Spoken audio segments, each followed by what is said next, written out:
A verdade é que não havia mais ninguém em volta. Meses depois, não no começo, um deles diria que a repartição era como um deserto de almas. O outro concordou sorrindo, orgulhoso, sabendo-se excluído.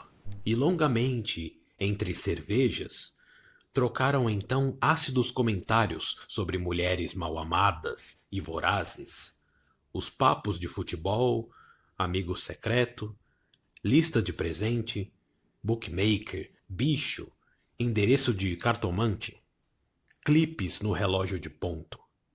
Vez em quando, salgadinhos no fim do expediente. Champanha nacional em copo de plástico. Num deserto de almas, também desertas, uma alma especial reconhece de imediato a outra. Talvez por isso, quem sabe? Mas nenhum se perguntou. Não chegaram a usar palavras como especial, diferente ou qualquer coisa assim. Apesar de, sem efusões, terem se reconhecido no primeiro segundo do primeiro minuto. Acontece, porém, que não tinham preparo algum para dar nomes às emoções, nem mesmo para tentar entendê-las. Não que fossem muito jovens, incultos demais, ou mesmo um pouco burros. Raul tinha 1 ano mais que 30. Saul, um menos. Mas as diferenças entre eles não se limitavam a esse tempo, a essas letras. Raul vinha de um casamento fracassado, 3 anos e nenhum filho. Saul de um noivado tão interminável que terminara um dia, e um curso frustrado de arquitetura. Talvez por isso desenhava. Só rostos, com enormes olhos, sem íris nem pupilas. Raul ouvia música e, às vezes, de porre, pegava o violão e cantava, principalmente velhos boleros em espanhol. E cinema. Os dois gostavam. Passaram no mesmo concurso para a mesma firma, mas não se encontraram durante os testes. Foram apresentados no primeiro dia de trabalho de cada um. Disseram: prazer, Raul.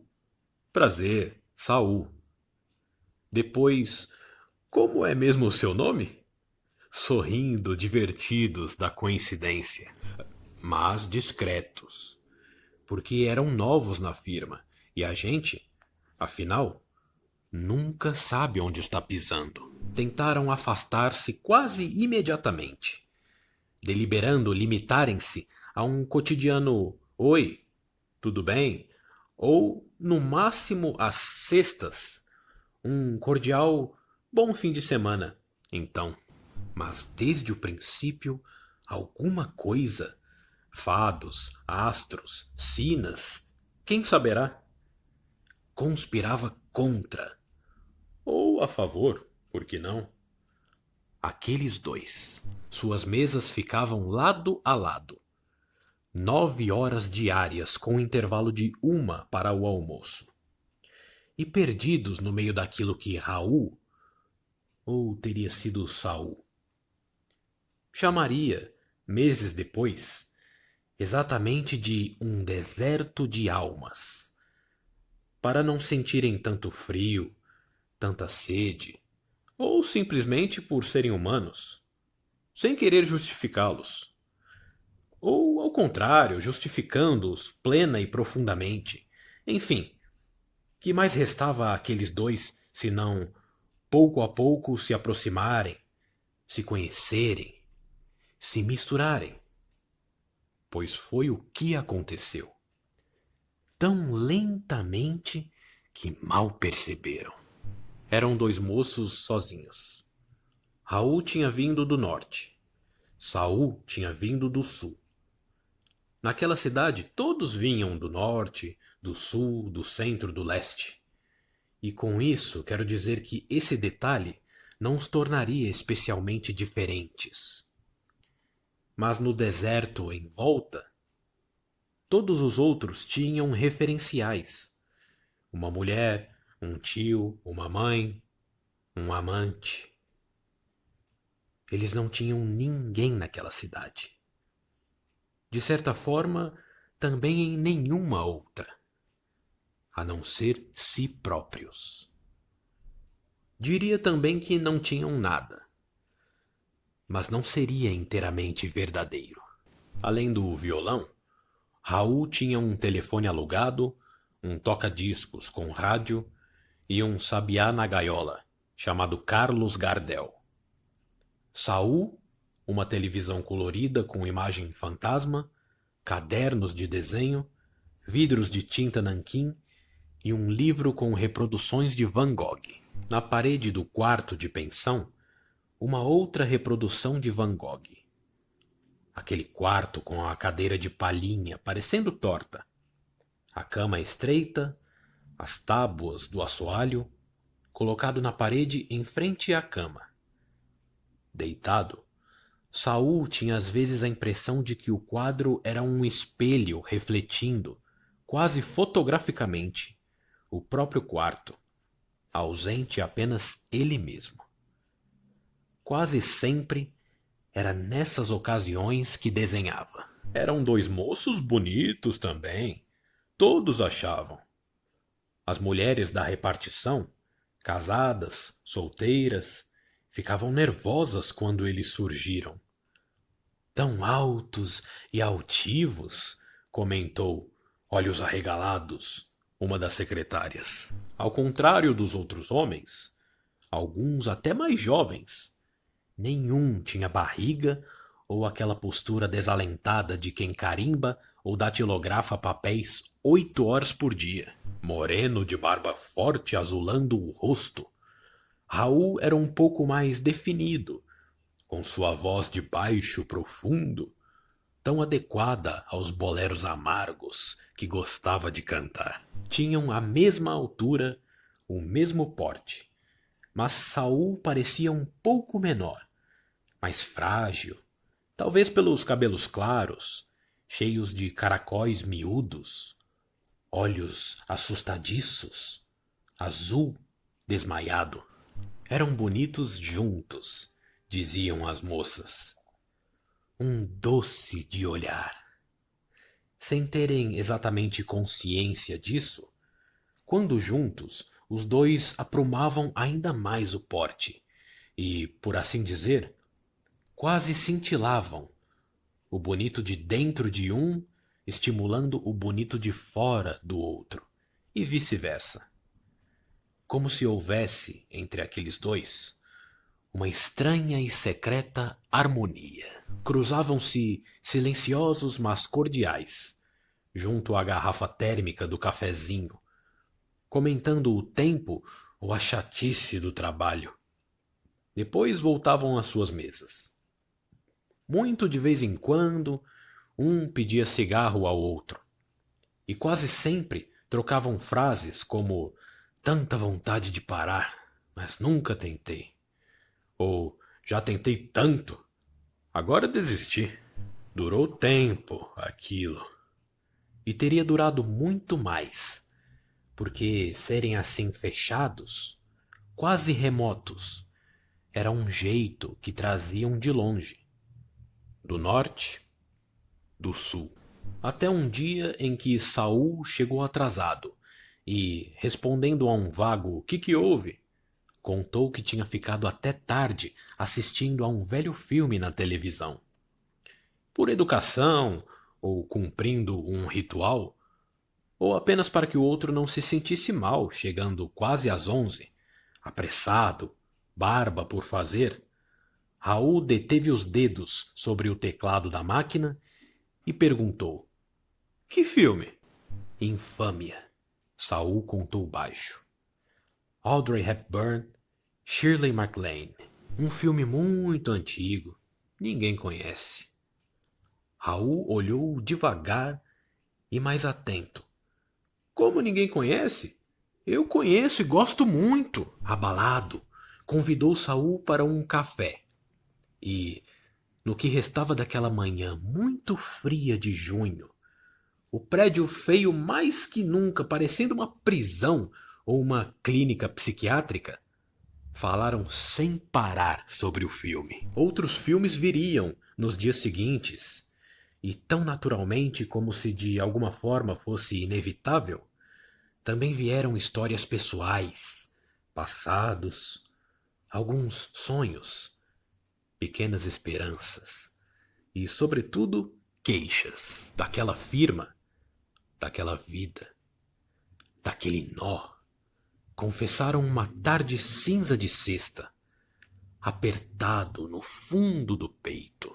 Durante aquele fim de semana, obscuramente desejaram, pela primeira vez, um em sua kitnet, outro na pensão, que o sábado e o domingo caminhassem depressa para dobrar a curva da meia-noite e novamente desaguar na manhã de segunda-feira, quando, outra vez, se encontrariam para um café. Assim foi. E contaram um que tinha bebido além da conta, outro que dormira quase o tempo todo. De muitas coisas falaram aqueles dois nessa manhã, menos da falta que sequer sabiam claramente ter sentido. Atentas, as moças em volta providenciavam esticadas aos bares depois do expediente, gafieiras, discotecas, festinhas na casa de uma, na casa de outra. A princípio esquivos, acabaram cedendo, mas quase sempre enfiavam-se pelos cantos e sacadas para contar suas histórias intermináveis. Uma noite, Raul pegou o violão e cantou Tu me acostumbraste. Nessa mesma festa, Saul bebeu demais e vomitou no banheiro. No caminho até os táxis separados, Raul falou pela primeira vez no casamento desfeito. Passo incerto, Saul contou do noivado antigo. E concordaram, bêbados, que ambos estavam cansados de todas as mulheres do mundo, suas tramas complicadas, suas exigências mesquinhas, que gostavam de estar assim agora, sós, donos de suas próprias vidas, embora isso não disseram, não soubessem o que fazer com elas. Dia seguinte, de ressaca, Saul não foi trabalhar, nem telefonou. Inquieto, Raul vagou o dia inteiro pelos corredores subitamente desertos, gelados, cantando baixinho Tu me acostumbraste, entre inúmeros cafés e meio maço de cigarros a mais do que o habitual. Os fins de semana tornaram-se tão longos que um dia, no meio de um papo qualquer, Raul deu a Saul o número de seu telefone. Alguma coisa que você precisar, se ficar doente, a gente nunca sabe. Domingo, depois do almoço, Saul telefonou só para saber o que o outro estava fazendo e visitou-o. E jantaram juntos a comidinha mineira que a empregada deixara pronta no sábado. Foi dessa vez que, ácidos e unidos, falaram no tal deserto, nas tais almas. Há quase 6 meses se conheciam. Saul deu-se bem com Carlos Gardel, que ensaiou um canto tímido ao cair da noite. Mas quem cantou foi Raul, Perfidia, La Barca e, a pedido de Saul, outra vez, 2 vezes. Tu me acostumbraste. Saul gostava principalmente daquele pedacinho assim. Sutil llegaste a mí como una tentación, llenando de inquietud mi corazón. Jogaram algumas partidas de buraco e, por volta das 9, Saul se foi. Na segunda, não trocaram uma palavra sobre o dia anterior. Mas falaram mais que nunca e muitas vezes foram ao café. As moças em volta espiavam, às vezes cochichando sem que eles percebessem. Nessa semana, pela primeira vez almoçaram juntos na pensão de Saul, que quis subir ao quarto para mostrar os desenhos. Visitas proibidas à noite. Mas faltavam 5 para as 2, e o relógio de ponto era implacável. Saíam e voltavam juntos. Desde então, geralmente muito alegres.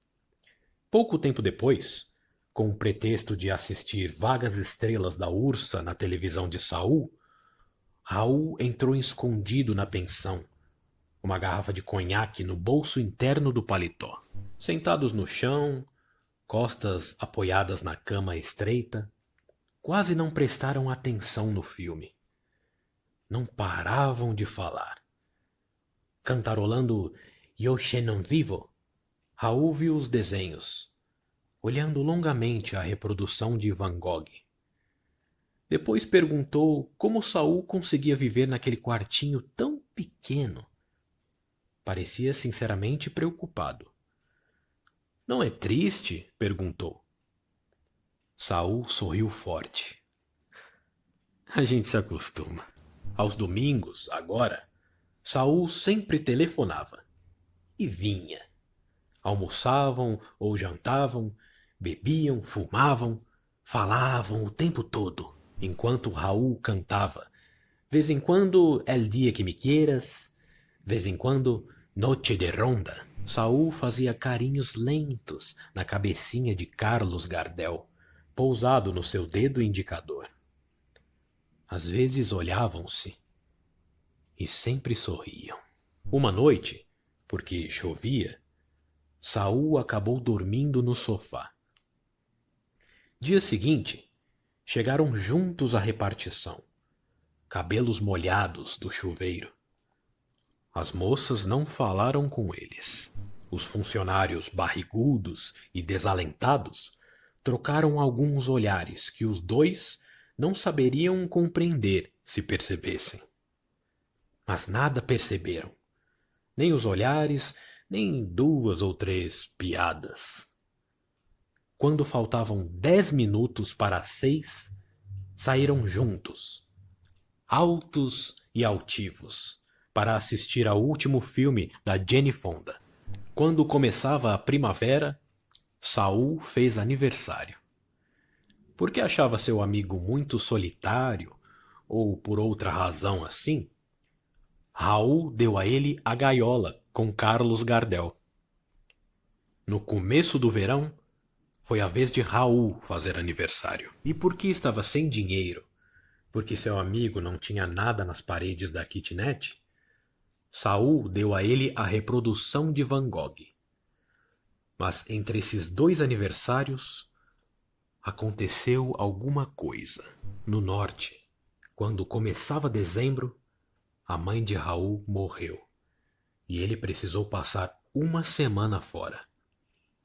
Desorientado, Saul vagava pelos corredores da firma, esperando um telefonema que não vinha, tentando em vão concentrar-se nos despachos, processos, protocolos. À noite, em seu quarto, ligava a televisão gastando tempo em novelas vadias ou desenhando olhos cada vez mais enormes, enquanto acariciava Carlos Gardel.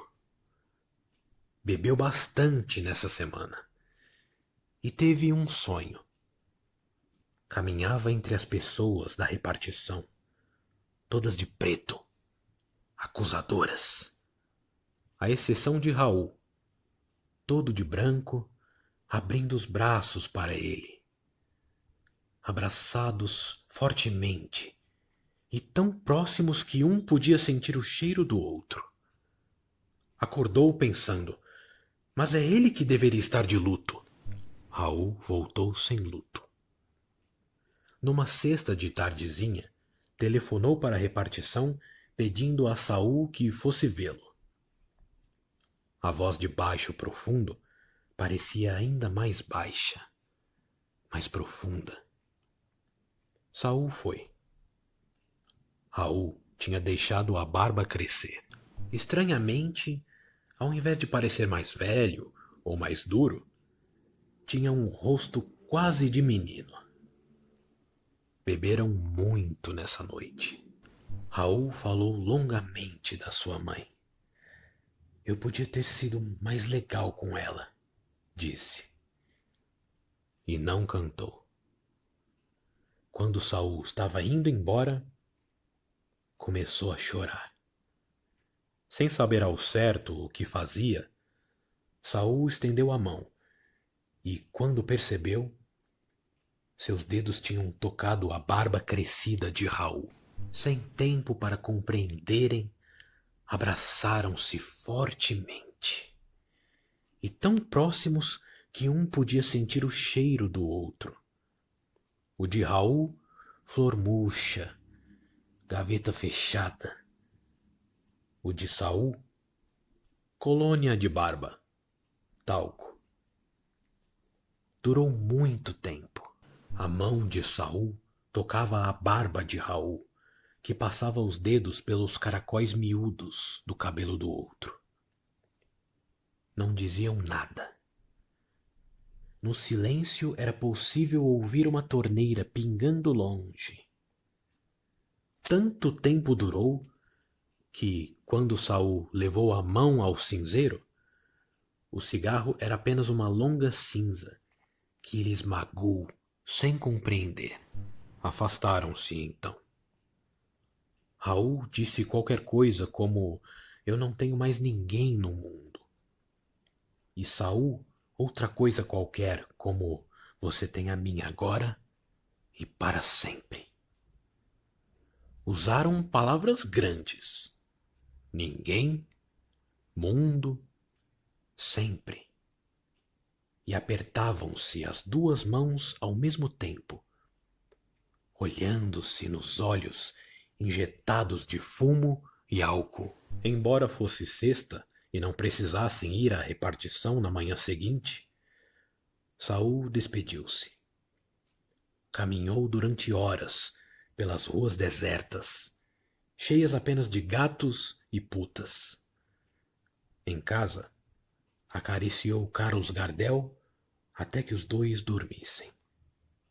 Mas um pouco antes, sem saber por quê, começou a chorar, sentindo-se só, e pobre, e feio, e infeliz, e confuso, e abandonado, e bêbado, e triste, triste, triste. Pensou em ligar para Raul, mas não tinha fichas e era muito tarde. Depois chegou o Natal, o Ano Novo que passaram juntos, recusando convites dos colegas de repartição. Raul deu a Saul uma reprodução do Nascimento de Vênus, que ele colocou na parede exatamente onde estivera o quarto de Van Gogh. Saul deu a Raul um disco chamado Os Grandes Sucessos de Dalva de Oliveira. O que mais ouviram foi Nossas Vidas, prestando atenção no pedacinho que dizia até nossos beijos parecerem beijos de quem nunca amou. Foi na noite de 31, aberta a champanhe na kitnet de Raul, que Saul ergueu a taça e brindou. A nossa amizade que nunca, nunca vai terminar. Beberam até quase cair. Na hora de deitar, trocando as roupas no banheiro, muito bêbado, Saul falou que ia dormir nu. Raul olhou para ele e disse: você tem um corpo bonito. Você também, disse Saul, e baixou os olhos. Deitaram ambos nus, um na cama atrás do guarda-roupa, outro no sofá. Quase a noite inteira, um conseguia ver a brasa acesa do cigarro do outro, furando o escuro feito um demônio de olhos incendiados. Pela manhã, Saul foi embora sem se despedir, para que Raul não percebesse suas fundas olheiras. Quando o janeiro começou, quase na época de tirarem férias, e tinham planejado juntos, quem sabe Paraty, Ouro Preto, Porto Seguro. Ficaram surpresos naquela manhã em que o chefe de seção os chamou, perto do meio-dia. Fazia muito calor, suarento. O chefe foi direto ao assunto. Tinha recebido algumas cartas anônimas. Recusou-se a mostrá-las. Pálidos, ouviram expressões como relação anormal e ostensiva, desavergonhada aberração, comportamento doentio, psicologia deformada, sempre assinaladas por um atento guardião da moral. Saul baixou os olhos desmaiados, mas Raul colocou-se em pé. Parecia muito alto quando, com uma das mãos apoiadas no ombro do amigo e a outra erguendo-se atrevida no ar, conseguiu ainda dizer a palavra nunca, antes que o chefe, entre coisas como a reputação de nossa firma, declarasse frio: os senhores estão despedidos. Esvaziaram-se lentamente cada um a sua gaveta.